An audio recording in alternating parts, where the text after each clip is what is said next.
어디 보자. 경우의 수를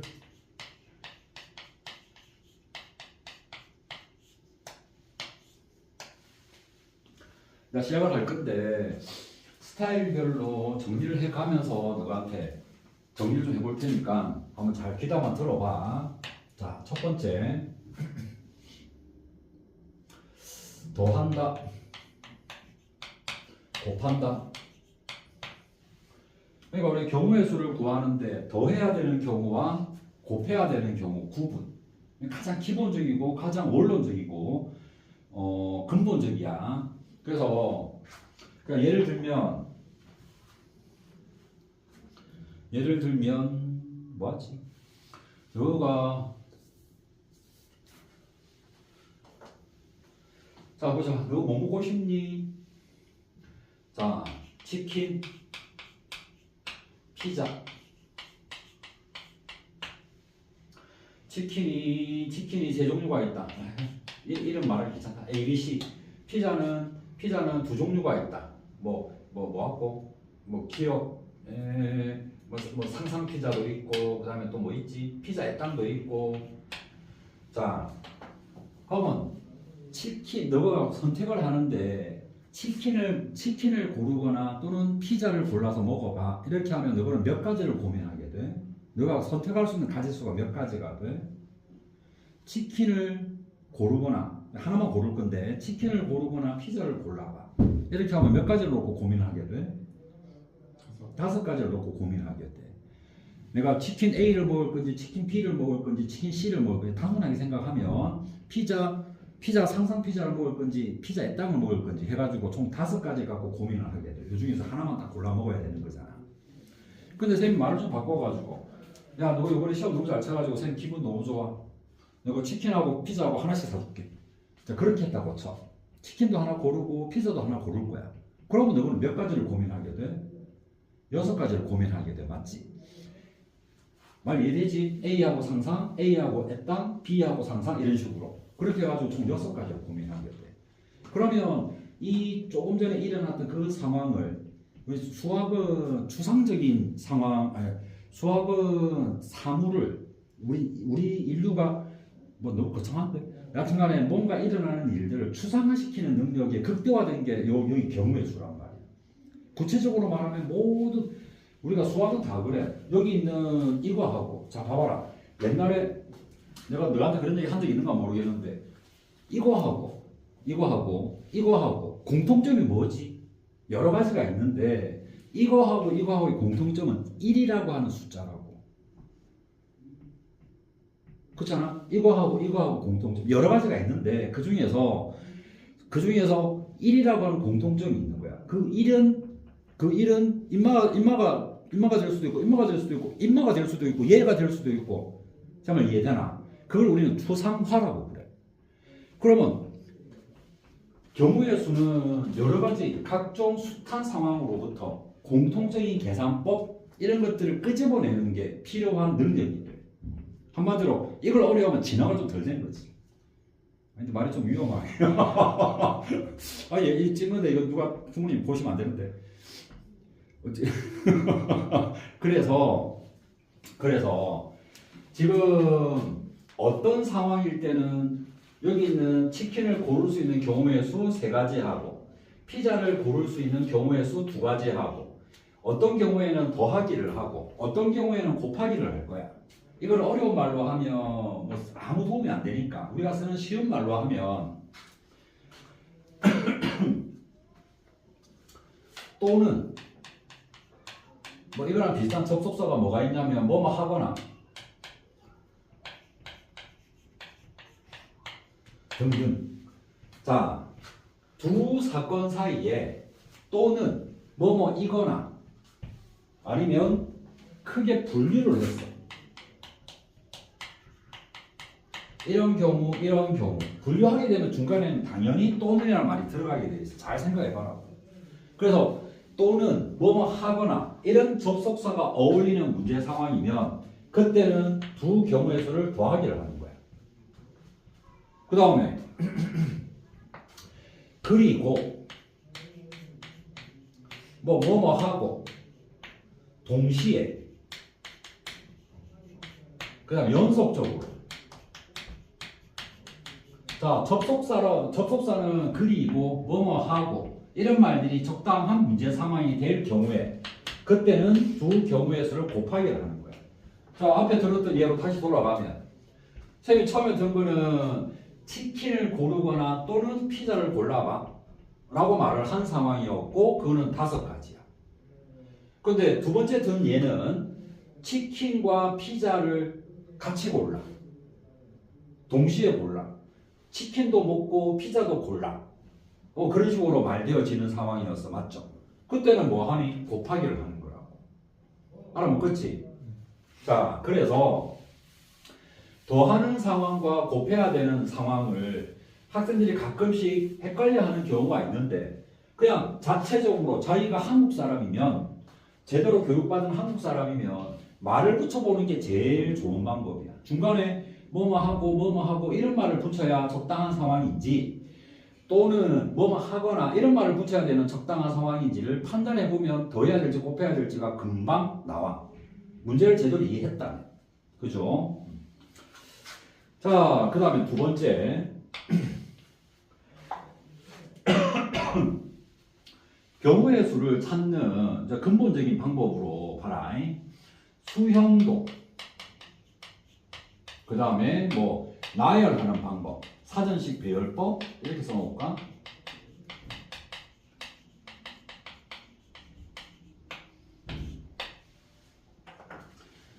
자, 수형도라고 하는 거는 뭐 보자. 어떤 예를 한번 들어보고 이거는 말로 쓸 건 없기 때문에 뭐 개념적으로 쓸 예언은 아니고 경우의 수를 찾아내는 어떤 방법에 대한 이야기야. 어디 보자. 뭐가 있겠노? 실제로 예를 들면 자, A하고 B하고 C하고 D가 있어. 얘가 ABCD가 딱 우리 반 애들 4명이잖아. 자, 우리 반 애들 4명, 너가 한 명 ABCD다. 근데 자, 어느 날 내가 7시 반까지 특강 수업 들어오라고 했는데 얘들이 밑에 롯데리아 가가지고 이제 그들이 막 친해져가지고 롯데리아 가가지고 앉아가지고 막 웃고 떠들고 논다고 시간이 지나간 줄 몰랐어. 근데 내가 열받아가지고 애들 찾으러 갔어. 찾으러 쭉 내려가니 롯데리아 앉아서 4명이서 앉아서 막 떠들고 놀고 있는 거야. 지금 먹지도 않는 게 왜 갔니? 어쨌든 앉아서 막 놀고 있어. 그래가지고 내가 새벽 딱 가니까 애들이 너가 좀 무서워가지고 급하게 나갔어. 됐어. 그래가지고 내가 다 잡아가지고 야 다시 들어와 해가지고 다시 4명을 그대로 앉힌 거야. 자, 상황은 이해가 됐지. 자, 그때 처음에 4명이서 이렇게 앉아 있었을 거 아니야. 자, 여기 뭐 시우하고 여하튼 잔용하고 여기 4명이서 앉아 있었을 거야. 4명이서 이렇게 앉아 있었는데 처음에 자기가 앉았던 자리가 아닌 다른 자리에만 다 앉는 경우로 생각을 해보자고. 상황 이해돼? 처음에 자기 자리가 아닌 내가 처음에 앉았던 여기에 시우가 앉았는데 시우가 여기 안 앉고 다른 거 앉는 거야. 근데 모든 애들이 다 그래. 처음에 자기가 앉았던 자리 말고 다른 자리에 앉는 경우의 수를 직접 한번 세보자고. 이거는 계산 방법이 실제로는 없어. 물론 있기는 있는데 그거는 뭐 이 문제는 국한에서 말할 필요는 없으니까. 자, 이렇게 어떻게 해서는 잘 모르겠어. 그럼 어떻게 해야 돼? 찾아야 돼. 그때 중분한 방법으로 찾으면 안 돼서 다투지 않고 빠짐없이 빈틈없이 중복되지 않게 찾기 위해서는 그 경우를 쭉 나열하는 방법 중에 수용도라고 하는 게 제일 대표적인 방법이라고. 자, A라고 하는 애는 어디에 앉을 수 있어? A가 앉았던 자리 말고 B가 앉았던 자리 또는 C가 앉았던 자리 또는 D가 앉았던 자리에 앉아야 돼. 당연한 얘기가 맞지? 그래서 각각 그럼 B라고 하는 학생은 어디에 앉아야 돼? 먼저 이 경우부터 보면 A가 B를 앉았어. 그럼 B는 어디에 앉을 수 있어? 3개의 자리가 있잖아. A, C, D 자리가 비어 있을 거잖아. 그럼 A 또는 C 또는 D에 앉는 거야. 맞지? 자, 이제 C는 어디에 앉을 수 있어? B와 A를 각각 A, B가 앉은 경우에는 자, 그때는 C는 얘는 남아있는 자리가 C, D가 남았으니까 D, C로만 앉아야 돼. 남아있는 자리가 그래서 그래. 자, 이 경우는 어떻게 되니? 이제는 A, D가 남았으니까 D, A로만 앉아야 돼. 그 다음에는 A, C가 남았으니까 A, C로만 앉아야 돼. 이러면 4명 전부 다 다른 자리에 앉는 경우를 싹 본 거야. 자, 이제 C인 경우도 마찬가지, D인 경우도 마찬가지. 그죠? 그림의 모양이 좀 다를 거야. 그래서 이거는 계산법이 없는 거야. 그래서 어쨌든 이런 식으로 찾는 걸 우리는 수용도라고 해. 알아먹었지? 방법을 잘 못 찾겠으면 어떻게 계산이 잘못 더하기 빼기 한 방에 시원하게 되는 것만 존재하는 건 아니란 말이야. 그러니까 이렇게 직접 자기가 경우를 찾을 수가 있어야 되고 그 찾을 때 빈틈없이 꼼꼼하게 찾기 위한 방법으로 이런 방법을 쓰는 거라고. 그게 대표적인 방법이 수용도라는 방법이야. 그래서 전체 이건 9가지가 나올 거야. 자, 궁금한 사람은 더 채워보세요. 자, 그 다음에는 또 뭐가 있냐면 중학교 때 이런 거 있지. 뭐 하고 3, 4, 5, 6, 7. 자, 길이가 3인, 4인, 5인, 6인, 7인 막대 5개가 있어. 저걸로 만든 삼각형의 개수를 한번 골라봐. 이거 중1 때 나오지. 중2 때 나오나? 중1 때 나오죠. 물론 경우의 수 하는 때 또 중2 때 나오긴 나오죠. 그러니까 길이가 저렇게 되어 있는 삼각형의 개수를 한번 골라봐. 라고 할 때 이거를 쭉 한번 쓴다. 다 쓴다고 할 때 너무 많다 맞지? 이거를 이렇게 찾으면 안 돼. 이게 7, 5개 하자. 그래야 좀 현실적이지. 3하고 5하고 7인 거 되고 그 다음에 5하고 6인 거 7인 거 삼각형 되고 이런 식으로 막 찾으면 이게 무조건 틀려 이거는. 그죠? 정신없어. 그러니까 저기에서 이 숫자를 내가 나열을 해서 써볼 건데 나열해서 쓰는 방법을 어떻게 찾는 게 좋다고? 어떤 기준을 가지고 찾는 게 좋다고. 숫자가 점점점 커지게. 순서가 있다 하더라도 순서는 무시하고. 즉, 이 녀석은 사전식 배열법이라고 하는 거는 너 요즘 사전 잘 모르지? 옛날 영어 사전 알파벳 순서로 다 돼 있잖아. 맞지? 그런 것처럼 자, 3으로 시작해보자. 3으로 시작해보자. 그러면 3, 4, 5가 있을 거고 3, 4, 6이 있을 거고 3, 4, 7이 있을 거고 그러면 3, 4로 시작한 거 끝이야. 맞지? 그럼 이제는 3, 5로 넘어가야 되고 3, 5, 6이 있을 거고 3, 5, 7이 있을 거야. 이거 굳이 3, 7, 5 생각할 필요가 없다고. 자, 이런 식으로 쭉 찾아나가는 방법을 말해. 이래야 빈틈을 찾을 수 있다고. 여기에 만약에 순서가 부여된다면 그때는 3, 4, 5를 가지고 만약에 순서가 필요하다면 자, 이거 갖고 자체적으로 몇 가지 경우가 있지 하고 생각을 해주면 되는 거라고. 그거는 나중에 이야기고 어쨌든 이렇게 찾을 때 작은 숫자부터 큰 숫자 순으로 즉 사전식으로 숫자를 쭉 나열하는 걸 참 써보라고. 그래야 빈틈없이 겹치는 것 없이 찾을 수 있는 방법이 될 거라고. 잠깐 이해되지? 그래 해놓고 여기서 삼각형 안 되는 걸 빼야죠. 뭐 이런 거 삼각형 안 되니까 다 찾아놓고 빼든가 뭐 하여튼 그렇게 하면 된다. 찾는 방법에 대한 이야기였대. 됐지? 오케이. 자, 이제 그러고 나면 세 번째. 나의 어떤 거 새록새록 다 배웠던 게 기억나지? 응? 니네 이거 언제쯤 했냐? 한 얼마나 됐노 이거 한지? 그냥 한 1년은 됐. 아, 지금은 올해 말이니까 작년이면 최소한 1년이네. 네. 어? 장하다. 우리도 먼저 언제 했지? 우리 한 1년 됐나? 자, 세 번째. 자, 이제는 색칠하기보다 이거부터 문제 해보자.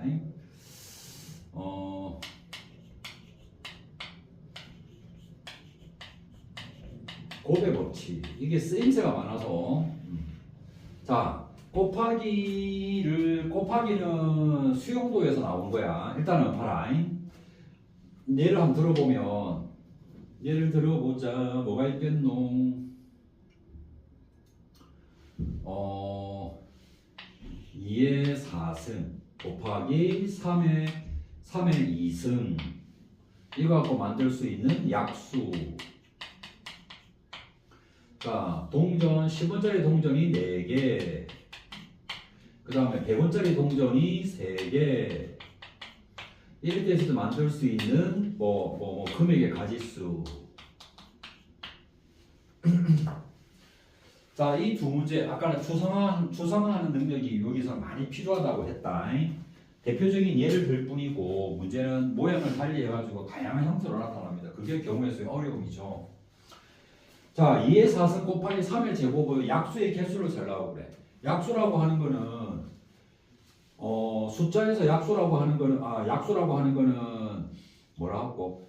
나는 내가 과학을 좋아해서 그런지 항상 나는 소수 이런 거 하면 뭐가 생각나는? 나는 원자가 생각나거든. 좀 이상한 놈이죠. 근데 실제로 그거하고 연결이 되어 있어. 내가 완전 허무맹랑한 생각을 하냐? 봐라, 우리가 물이라고 하는 거는 뭐로 돼 있노? 이 정도는 알지? 수소 두 개하고 산소 하나로 되어 있잖아, 맞지? 자, 그것처럼 10이라고 하는 거는 뭐로 되어 있노? 2가 두 개야, 2 두 개하고 3 하나로 되어 있단 말이야. 그지? 그러면 2하고 3은 이제 더 이상 쪼개지지가 않아. 수소하고 산소는 더 이상 쪼개지지 않는 그 물질을 구성하는 기본 단위야. 뭐 더 작은 단위도 있긴 있지만, 그래서 수소하고 산소로 되어 있는데 수소가 두 개, 산소 하나면 물이 되고, 뭐 수소 하나, 산소 하나면 이거는 과산화수소가 되고, 뭐 이런 식으로 되는 거야. 그래서 이런 식으로 이런 것들을 우리 약수라, 이런 것도 소수라고 그래. 그럼 약수라고 하는 건 뭐냐면 이 물이 가지고 있는 원자만으로만 구성한 또 다른 물질, 그거를 약수라고 그래. 그러니까 약수는 뭐가 돼? 2 두 개와 3으로만 만든 또 다른 숫자들을 우리는 전부 다 약수라고 그래. 2를 3개 쓰면 안 돼. 3을 2개 이상 쓰면 안 돼. 개수도 딱 요것만 갖고 만들어야 돼. 자, 그래서 약수라고 하는 거는 2를 4개, 3 2개 갖고 만드는 모든 수를 우리는 약수라고 그래. 그지? 그러면 이제 가지수를 한번 생각을 해보자고. 2에만 집중을 해봐. 내가 약수가 되고 싶어. 그러면 2를 가지고 만들 수 있는 가지수가 몇 가지가 되는 거야? 안 쓰는 것도 포함을 해야 되니까 5가지라고 해야 돼, 얘들아. 2를 하나 쓰는 거, 2개 쓰는 거, 3개, 4개 쓰는 거, 2를 사용하지 않는 거. 정말 이해되지? 그래서 5가지가 돼. 2를 가지고 만들 수 있는 가지수가 5가지. 3을 갖고 만들 수 있는 가지수가 몇 가지야? 3가지가 되지. 그럼 3가지야. 그럼 약수를 만들 때 2도 사용하고 또 3도 사용하는 거지. 또는이 아니지. 뭐만 하고지. 그러니까 곱하기 하는 거야. 그러니까 5 곱하기 3이야. 납득이 되죠? 이해되죠? 자, 이게 이해가 되면 이제 활용이 가능하다고. 제가 가진 약수 중에서 짝수인 건 몇 개겠어? 짝수라고 하는 거는 반드시 뭐가 있어야 돼? 소인수분해 하면 2가 무조건 있어야 짝수야. 2가 있으면 짝수야. 2가 없으면 짝수가 아니야. 홀수야, 무조건. 반드시. 그러니까 2가 반드시 포함된 게 짝수야. 맞지? 그럼 짝수인 약수는 몇 개가 되는 거야?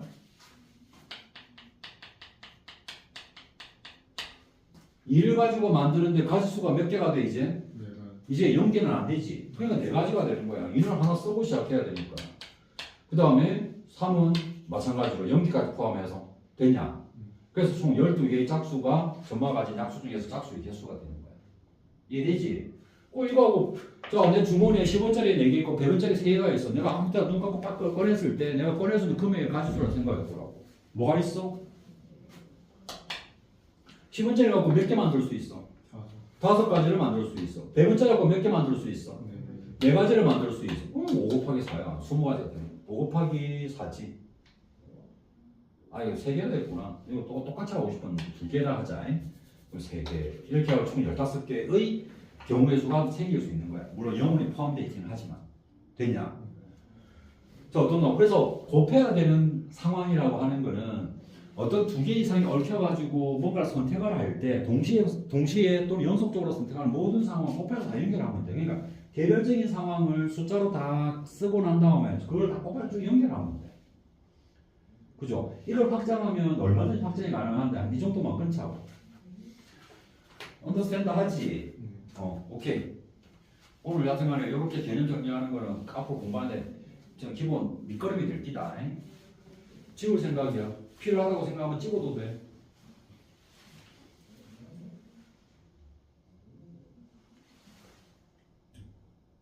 지금 영상 촬영 중이나?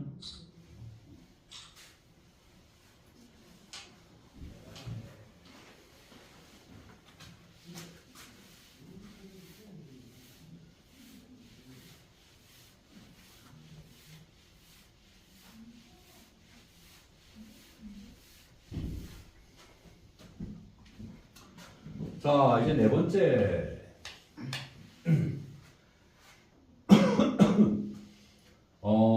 그 다음에는, 자, 이제 색칠하기 한번 해보자.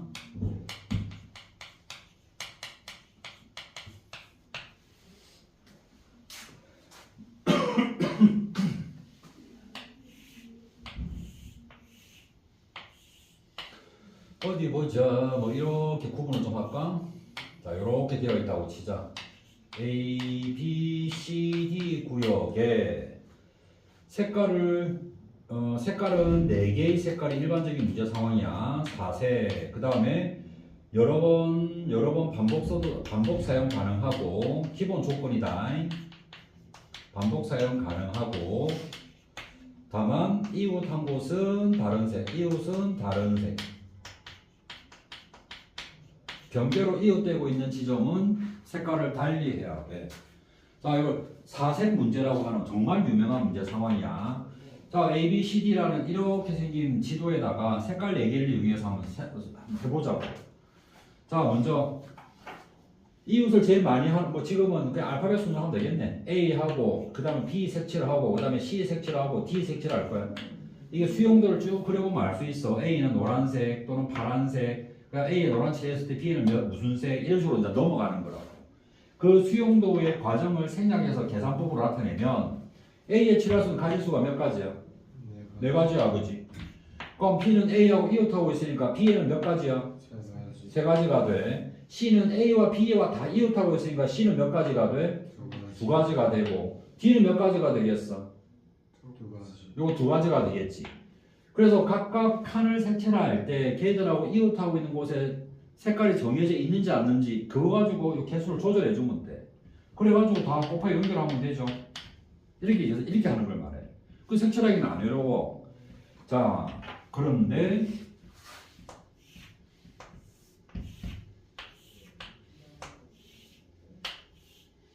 자, 그림이 거의 비슷한데,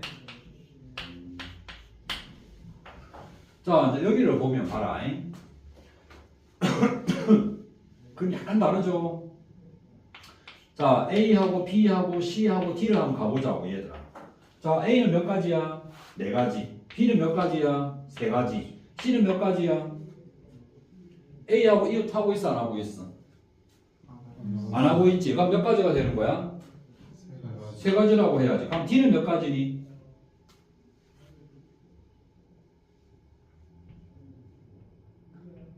이거 원래 대답을 안 해서 몰라서 안 하는 건지, 내가 바라는 어떤 의문점이 생겼기 때문에 안 하는 건지 구분은 안 된다만 적절한 침묵이었어. 이거는 몰라가 답이야. 상황이 분류가 돼야 된다고. 왜냐하면 A와 C는 이웃 안 하고 있으니까 같은 색깔일 가능성이 있잖아.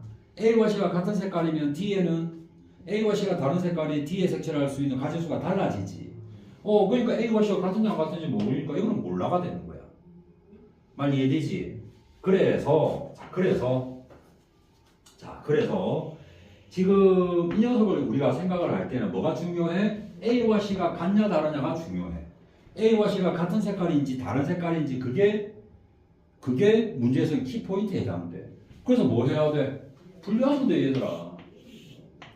A와 C가 같은 색깔인 경우, A와 C가 같지 않은 경우. 자, 그래서 자연스럽게 이와 같은 방식으로 쭉 개수를 정리해 나가다가 지금처럼 문제가 생길 때 그때 문제가 생기는 이유를 가지고 분류를 해주면 돼. A와 C가 같은 경우 A와 C를 색칠하고 B와 D를 색칠하자고. A와 C가 다른 색깔인 경우로 생각하고 B와 D를 색칠하자고. 자, 그러면 A와 C의 같은 색깔로 색칠하는 경우의 수 몇 가지야? 4가지야. B는 몇 가지야? 3가지겠지. D는 몇 가지야?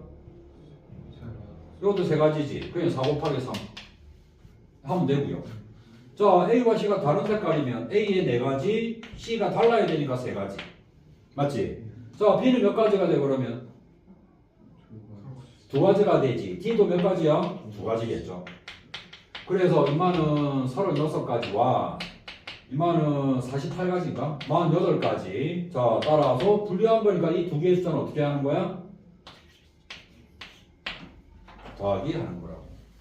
됐나? 그러니까 색칠하는 문제는 이런 문제가 문제 중간에 섞이기 때문에 그것 때문에 어려워지는 거라고. 그러니까 어떨 때는 그냥 하면 되는데 어떨 때는 안 되고 자 그런 어떤 기준이 없으면 그러면 학생들이 어려워한다고. 됐냐? 자 너는 안 그렇겠죠?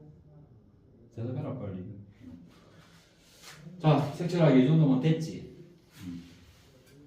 그 다음에 그래 뭐 이 정도면 됐죠. 색칠하기까지 하고 나면 1차적으로 순열 들어가기 전에 경우의 수 일반적인 거는 얼추 다 한 것 같아. 이제 책에 있는 문제 볼 생각이야. 자 필요할 수 있으니까 집어넣자.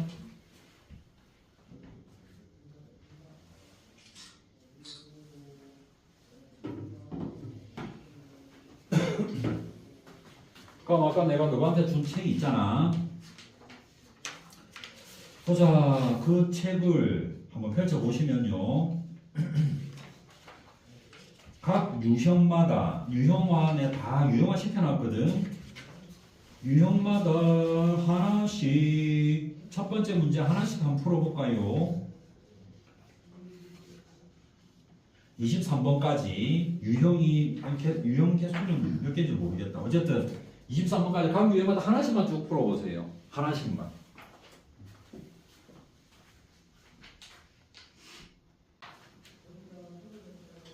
자 얘들아 그거 뭐야 그때 너가 아까 1번은 했어 어? 그러니까 선생님이 뭐라 했노 지기에 봐라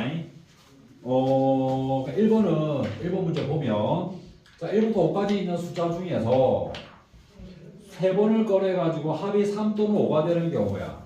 합이 3 되는 경우는 그냥 크기 순으로 해봤자 1, 3번 나오는 거 말고 방법이 없고 합이 5 되는 경우가 짝부터 말하면 1, 1, 3이 있고 그 다음에 1, 1, 2, 2가 있고 이거 말고는 없지. 그러니까 이렇게 뽑아놓고 순서는 뒤에 생각을 하니까 얘들아.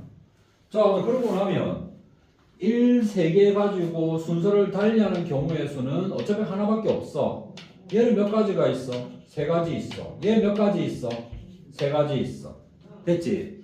어떻게 나와야 돼? 순서는 생각하지 말고 크기 순으로 사전식 배열법으로 차례차례 찾아놓고 순서는 뒤에 생각을 하라고. 순서가 필요하면 순서를 부여하고 필요 없으면 그냥 그대로 답이고. 정말 이해되지? 그래서 7가지가 된다고 우리는 말할 수 있게 될 거고. 그러니까 할 때부터 처음부터 1, 2, 2도 있고 2, 1, 2도 있고 뭐 이런 식으로 생각하는 이런 이상한 짓만 하지 말라고. 알겠지? 자, 그 다음에는 중간에는 벙벙 건너뛰어 가다가 이건 별 어려움 없다 했으니까 21번 제대로 풀었나? 나야 21번 풀었어요. 21번 자, 한 번 더 해보자. 자, 21번이다. 21번에는 A, B, C, D, E가 독취점을 찾는데 한 명이 답을 불러주고 자신의 문제를 채점하고 남은 4명은 자신의 것이 아닌 문제지를 채점한다. 자, 5명 A, B, C, D, E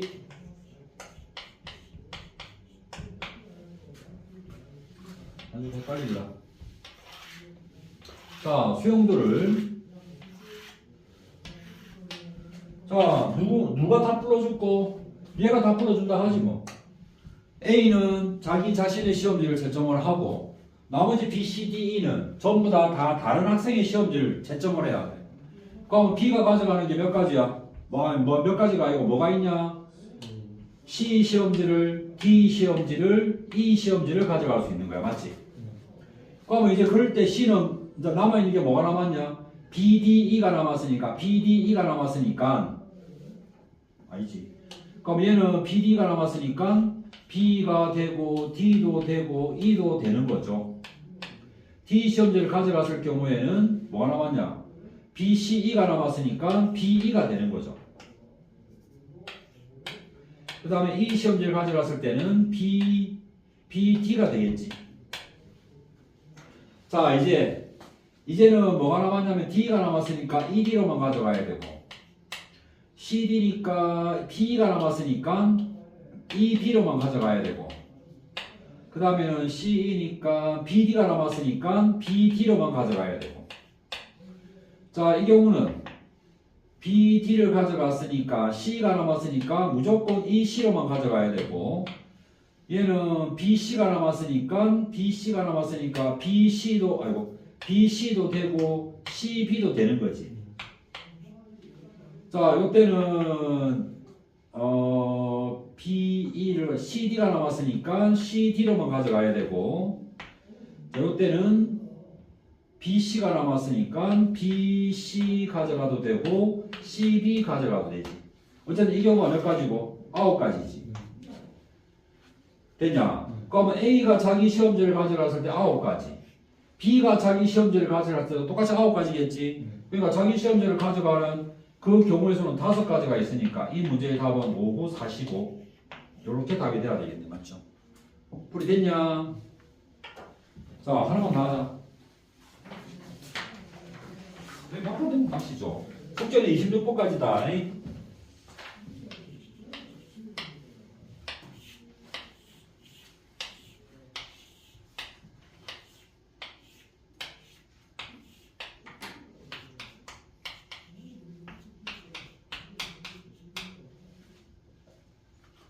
아이고, 엉뚱해서 나왔네. 자, 5개의 색으로 칠합니다. 자, 먼저 당연히 E의 색칠을 하죠. E의 색칠을 하죠. E의 색칠을 하고, 지금 A 하다 보면 이거는 바로 안 되지. 분류해야 되지. 알파벳 순으로 한다고 치면 A하고 D가 같은 색깔인 경우와 A와 D가 같은 색깔인 경우와 A와 D가 다른 색깔인 경우로 분류하죠. 그런 다음에 BC 연속해서 칠하고 BC 연속해서 칠하자.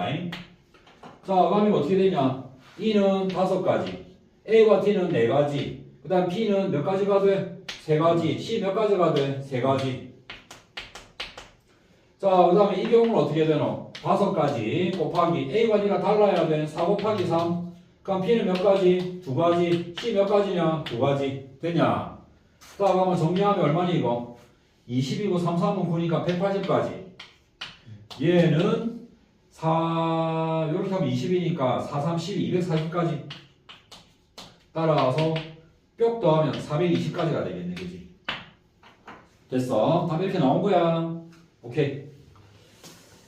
자, 이렇게 하면 이제 그 유형까지는 너가 마음껏 풀어봐도 될 것 같아. 26분까지가 숙제야. 그래, 그러면 나중에 봅시다. 이거 특강 시간은 7시 반부터, 그러니까 너가 마치는 7시 5분에 마치잖아. 2교시가. 그런데 좀 쉬었다가 머리 좀 식히고 뭐 배고프면 뭐 좀 먹고 좀 쉬었다가 7시 반부터 하지. 알겠죠? 그러니까 마치는 시간 9시 10분이 될 거예요. 네.